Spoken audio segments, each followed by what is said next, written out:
You're listening to the Radius Church podcast, recorded live each Sunday in North Hollywood, California.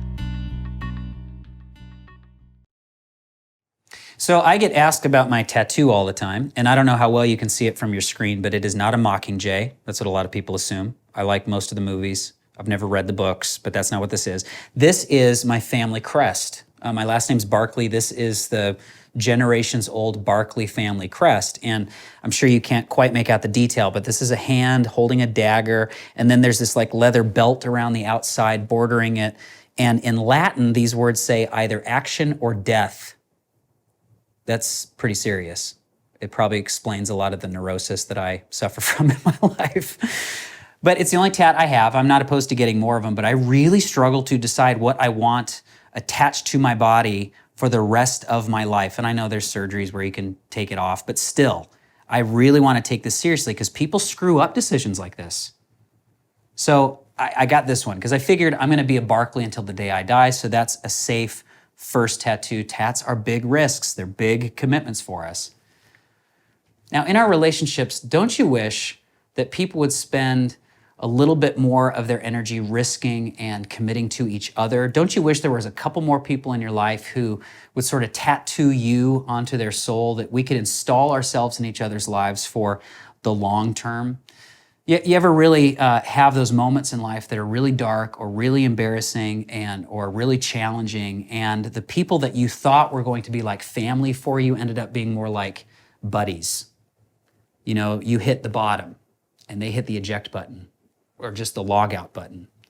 Like, this was great for a time and it was really convenient for a time and we really helped each other's careers for a time, but now I've moved on. You know, now it's a little bit difficult. It's not like it used to be. You've changed a little bit. You know, it wasn't like you were tattooed on my life or anything. Like, I don't want that kind of expectation on our relationship. You ever had that experience before? I know I have, where people, when the moment was difficult, that's when they decided to express that they were not obligated to me. But I wonder if it's because some of us just don't know how to do that. I mean, similar to the tattoos, we put that under a lot of scrutiny because the relationships that we have closest to us in our lives, we understand are going to leave an impression on us, right? We're going to bear a family resemblance to the family that we choose. And so we're just very, very careful about the commitments that we make. Or maybe you just don't know why. Maybe some of the people in your life don't know why it's important to make those kinds of commitments before times get tough, before the circumstances get challenging. Maybe you weren't given any examples of this. Maybe you had parents who didn't stick around, or you've been rejected so many times in the past that you just think this is how relationships work. Maybe it's just because people move around so much. You live in a dense urban center like us, you're anchored in Los Angeles, and it seems like every month we hear about somebody else who's moving away. So why should I try to invest the time and invest my heart into a relationship that's just not going to be around for very much longer? Today, I want to start a revolution. It's kind of dramatic, but I want to start a stick with each other resolution because my life needs it. And whether you know it or not, your life does too.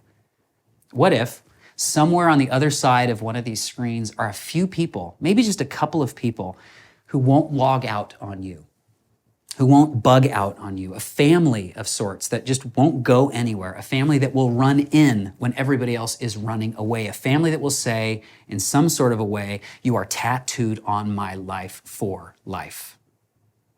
But before we explore how that's possible, and more importantly, the part you can play in creating that, I just want us to experience how it feels wondering and wandering around trying to find someone who is safe enough to call home, safe enough to call family, strong enough to be there when we need them most.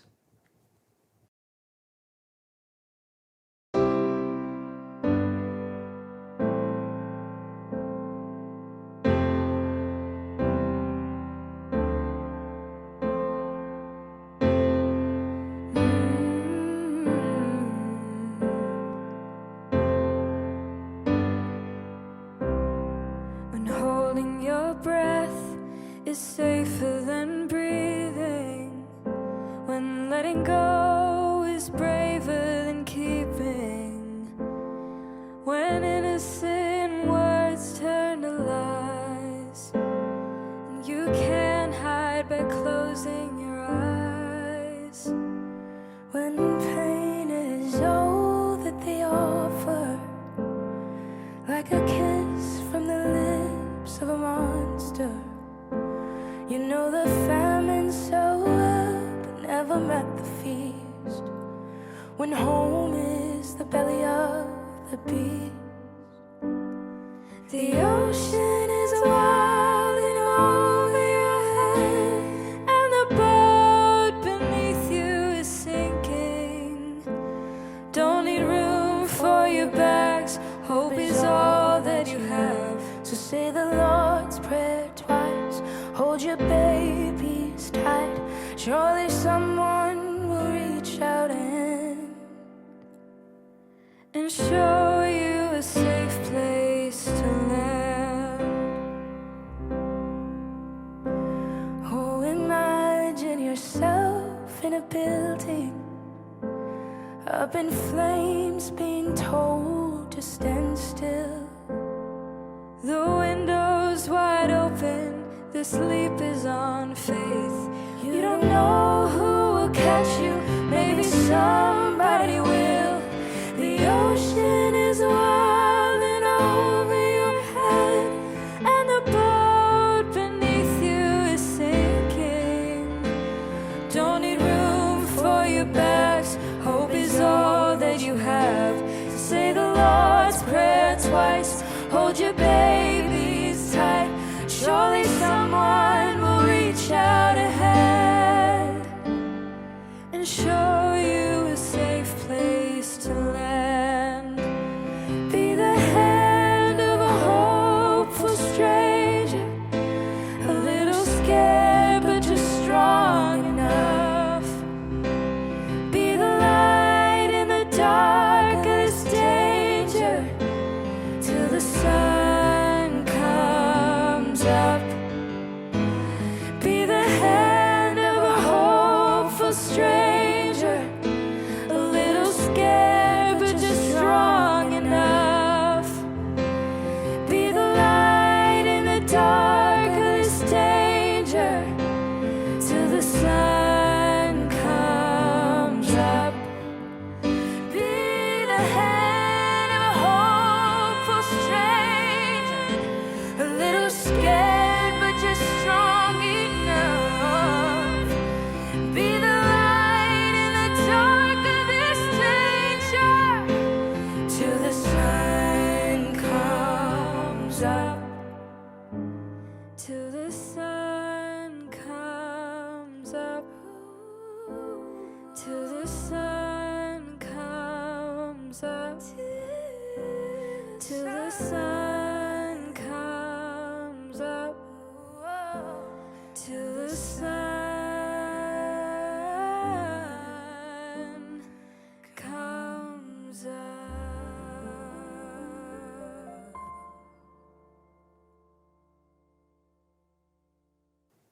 I don't know what your impression is of the Bible, your experience, or maybe your assumptions about what are in the pages of the Bible. Certainly it's been used by people to make all kinds of points, some of which are very destructive.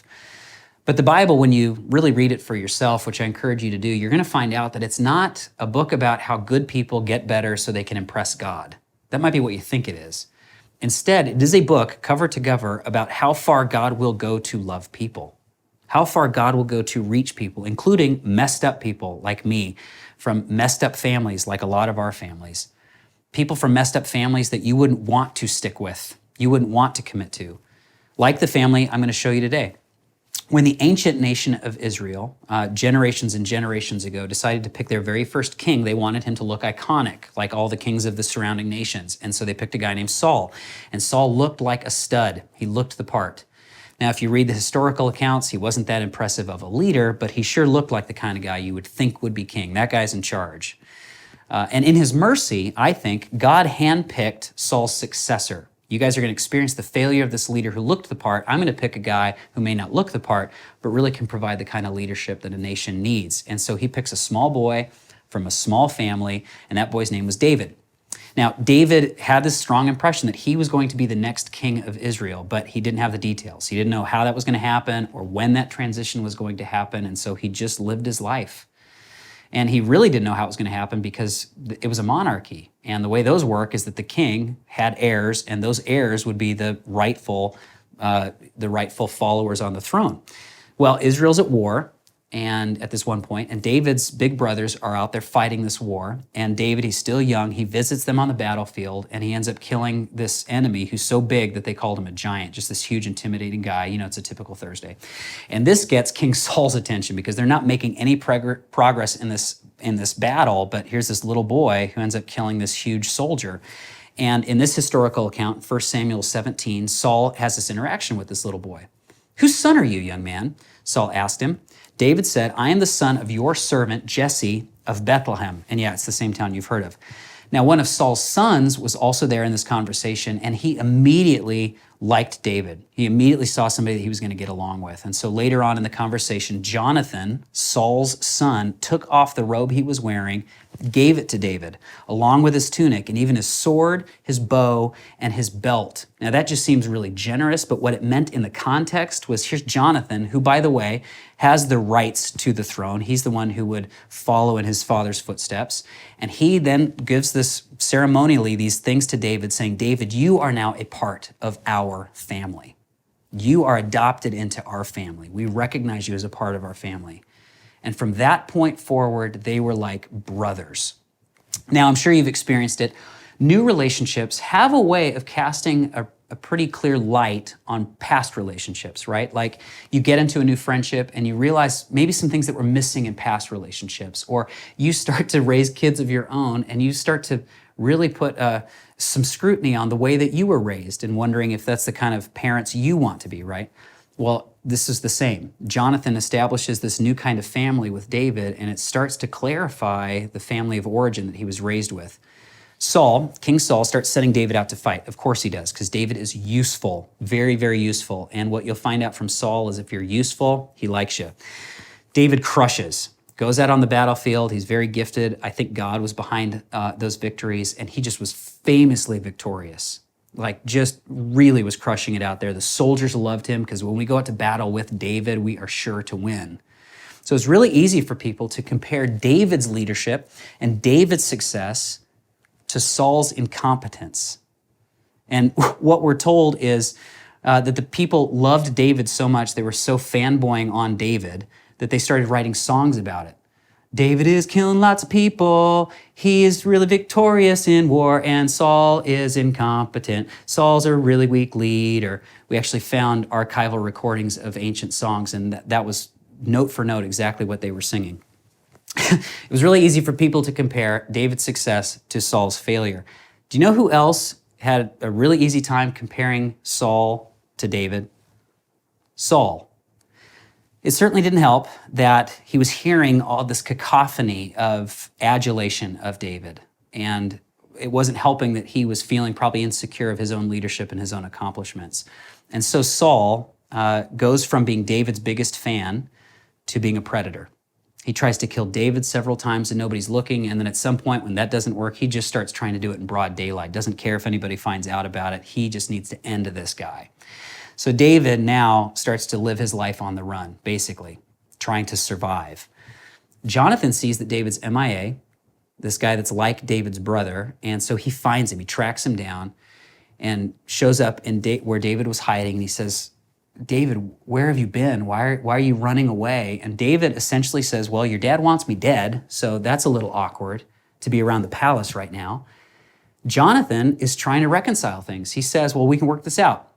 But first, I got to find out the facts for myself, all right? I really need to find out if that's what's really going on. I just can't believe that my dad would want to kill you." David looks Jonathan in the eye, and he says, "I know you got to do some recon, but listen, I just need to know I can count on you." It's one of those moments where the bottom falls out, where his life is on the line, things are really challenging, and David is just saying, "Listen, things are not going the way I thought they would go. I need at least one person on this planet to be someone I can count on. Is that you? Can I count on you?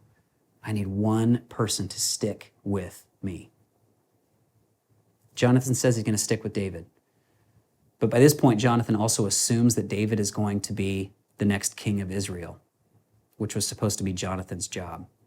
So to that commitment to David, he adds this little qualifier. David, I'll commit to you.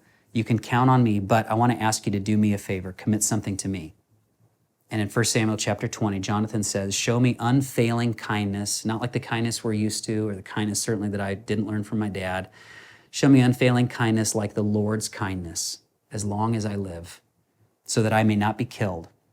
And do not ever cut off your kindness from my family, which would have been normal because every new king would extinguish the entire lineage of the past royal family.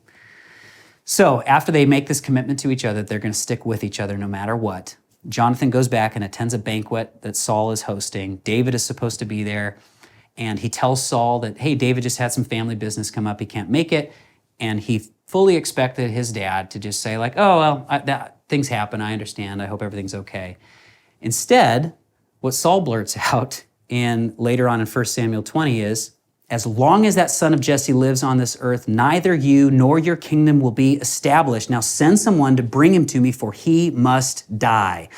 Why should he be put to death? What has he done? Jonathan asked his father. But Saul hurled his spear at his own son to kill him. Then Jonathan knew that his father intended to kill David. Yeah, you think? He alienated his own son when he ceased being useful to him. That's the kind of family that Jonathan was raised in. Now, I am assuming that this specific scenario is hard to relate to. I hope that nothing like this has happened exactly like this in your life, but you can relate on some level. Here's how somebody today is relating to this. You've had a string of people in your life who have rejected you or dismissed you or reduced you when you stopped being convenient to them, or stopped being beneficial for them, or you stopped being the A-lister. You stopped being popular. You stopped having the resources that you once had. Maybe you were a friend with benefits, and then you woke up one morning and you realized it was just a whole lot of benefits and no friend. Everybody, as they establish new relationships, has a chance to look back at what didn't work in old relationships. But the good news is, whatever that is, everyone has a chance to find a brand new kind of a family, to choose a new kind of a family, starting now. You have the opportunity to do it. Jonathan has this choice in front of him.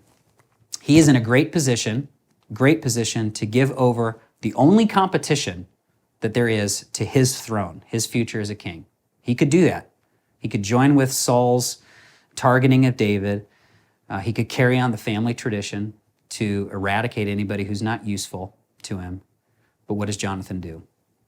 1 Samuel chapter 23, while David was at Horesh in the desert of Ziph, so it's just a different region, hiding out, he learned that Saul had come out to take his life. And Saul's son Jonathan went to David at Horesh and helped him find strength in God, encouraging him. Don't be afraid, Jonathan said. My father Saul will not lay a hand on you. You will be king over Israel, and I, who was supposed to be king, will be second to you. Even my father Saul knows this. He knows this, which explains his behavior. And then it said, the two of them made a covenant before the Lord. A word that likely you have heard, but maybe we don't practice very often in the culture as we experience it. There's almost nothing in this for Jonathan at all. David is worse than useless. He's dangerous now. To partner with David is to put yourself in the crosshairs. What was Saul going to think of his own son when he finds out? He already tried to kill him just when Jonathan was, trying to advocate for David. To commit to another person with this kind of covenant, this special level of promise, is the kind of promise that guarantees pain. It guarantees difficulty. It assumes that there is going to be a time when being your friend or being your partner is going to be expensive or it's going to be uncomfortable, but I'm going to stay. It's going to assume that at some point there will be times when everybody else is going to run away and I'm going to stay. I'm going to run in. It assumes that one day one of us is going to die and I'm still going to stay. It's assuming that there's going to be difficulty ahead, but you are tattooed on my life. My life has changed because of the level of promise that I'm making to your life today. This is the level of ride or die relationship and commitment that seems so alien to us, doesn't it? I mean, who does this anymore? It seems like most relational decisions that most of us make are based on, does this work for me? And we keep making those commitments to those relationships if it keeps working for us. But here's what I want us to know today. Families are built on faithfulness, not usefulness. The only thing stronger than the family that you got, and you didn't have any choice in the matter, is the family that you choose and choose and choose and choose again. Saul calculated the value of all of his relationships in his life, as far as we can tell, even his relationship with God, in terms of their usefulness to him. That's how you knew if you were in or out of Saul's life. Jonathan and David here, they form a brand new kind of legacy, a brand new kind of family. Saul, as the story goes on, couldn't lead his nation into war and also be on a manhunt for David. So there's this one battle that he's still not leading very well, and he loses 3 of his sons, including Jonathan.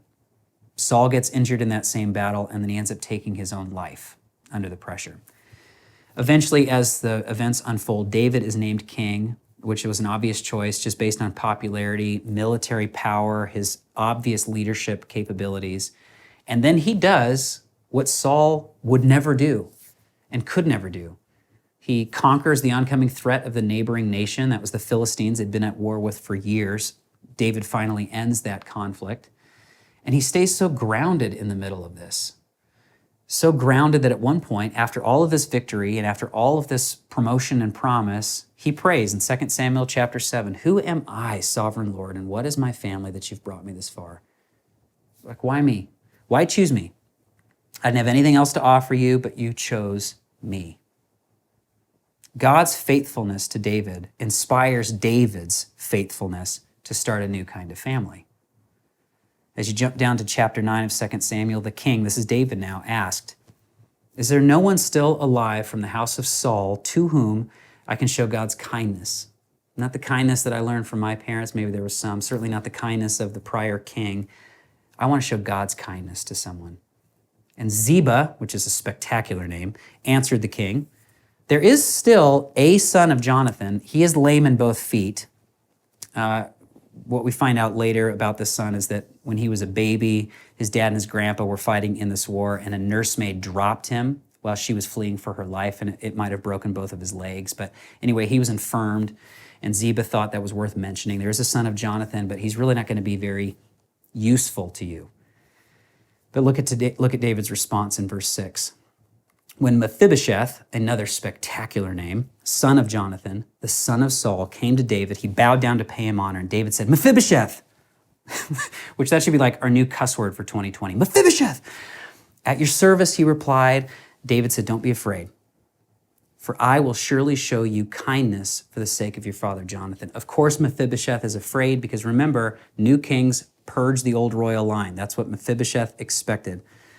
So what does David do? "I will restore to you all the land that belonged to your grandfather Saul." This is your homeland. "And you will always eat at my table." So instead of purging the old royal line, David gives Mephibosheth the entire estate that belonged to his grandfather. In other words, he gave him back his home. He gave him access to where he belonged, which he had no claim on unless the king ordered it. Now that is going to sound really familiar to some of us, that we were born to belong somewhere with some group of people, and we couldn't access it completely until the king stepped in. God's love has made possible for us access to where we truly belong and who we truly are, and maybe aren't yet. To exist where we're meant to exist, but we can't get to yet if it wasn't for an act of the king, because he loves us. Do you know why David and Jonathan could form such a new kind of family together? Jonathan didn't get it from Saul, definitely. David didn't get it from his dad, even though we don't know much about his dad. Both of them, they were repeatedly drawn to this model, all the way back to their experience of God's love and God's faithfulness to them. Could we take our cues from how faithful God is to us to establish this new kind of relationship, this new kind of family? So, what does that say about us? What do we do about it? if we're longing for this kind of commitment, this kind of covenant, this kind of stick with you relationship with people, let's build a family for a future together. One that will guarantee and assume pain, guarantee and assume some disagreements, guarantee and assume some inconvenience, but we're gonna build a family that is gonna stick with each other so that we can create a future together. You know, whatever family you choose, and it doesn't have to be the Radius family here, just make sure that you find a group of people who obviously love you beyond your usefulness to them, beyond the benefit that you provide to them. Make sure you choose a group of people who will love you through all circumstances. You know, a lot of churches are really just a collection of individuals who are looking for something. That's when I started going to churches. I was looking for something, and it's a great place to start. I was asking the question, what's in it for me? And that's okay to start there. Jesus constantly asked people he interacted with, what do you want from me? He wants us to be real about how we understand our needs and our wants. But then what you're going to find is as soon as we begin a relationship with Jesus, he's going to immediately begin to open our eyes and turn our lives outward to the hearts and the needs of others around us. And so while I desire for us to be faithful to you, you have a part to play in this. You have the power to create this kind of a family. So I invite you to fill in this blank as I close today. I will be faithful, so a new kind of family can be established. I will be faithful by choosing to blank. I will be faithful by choosing to reconcile with a broken relationship. I just wrote them off. It's time to go back. I will be faithful by choosing one person, two people, and I won't just reach out and text them when they come to mind. I am going to commit to connect with them deeply once a week. I will be faithful by serving alongside people so that we're a part of something together bigger than ourselves as individuals. I will be faithful in this family by choosing to pitch in financially and bear the burden of this with these people. Maybe you would say, I will be faithful by choosing to stop the endless search for family right now. I will never find one that is a perfect fit and perfectly satisfies all of my felt needs and my preferences. I'm just gonna stop the endless search for family. I'm gonna stay put. Maybe you would fill in the blank saying, I will be faithful by choosing to show up repeatedly until I find and build that family. Maybe for some of you, and I know this might be a weird thing to hear me say because I get to serve in a particular church, but some of you, you need to say today, I will be faithful by choosing to go back to where I was before. I left a community of faith because it wasn't convenient for me, because they made some decisions that I didn't agree with, and I left. Fact is, it's never been easier for us to, quote, leave churches than it is right now, because it just means logging on to a different URL. It means going to a different feed.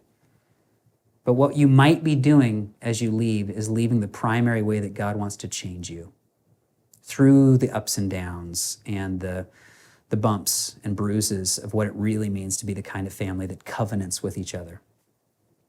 Regardless of what you've experienced, maybe you had a dad like Saul, for all we know, and you've experienced some abandonment or abuse, or maybe, hopefully, you've experienced some loyalty in your life. We can't experience all God has for us in our relationships unless we, in faith, decide that we are going to stick with each other. So let's do that. Let's start this revolution of sticking with each other today. God wants to give you and me the family that we long for, the family that our future needs. And it cannot be built on just usefulness. It will be built on faithfulness so that we can find out all that we can do and all that we can become together. Let me pray for us. God, thank you so much for giving us a new starting point, a new origin of family, but we will not experience all of the strength that that family can provide. And God, all of the capacity that that family can provide if we do not decide as individuals to be faithful. So may we, in a way that is so rare today, covenant with a small group of people who really can build a future together. Not be a perfect fit, God, but become the kind of family that we need for the future that you've called us to. Jesus, we pray this in your name. Amen. Thank you for listening. For more information, follow us on social media at Radius Church LA and visit us on the web at radius.la.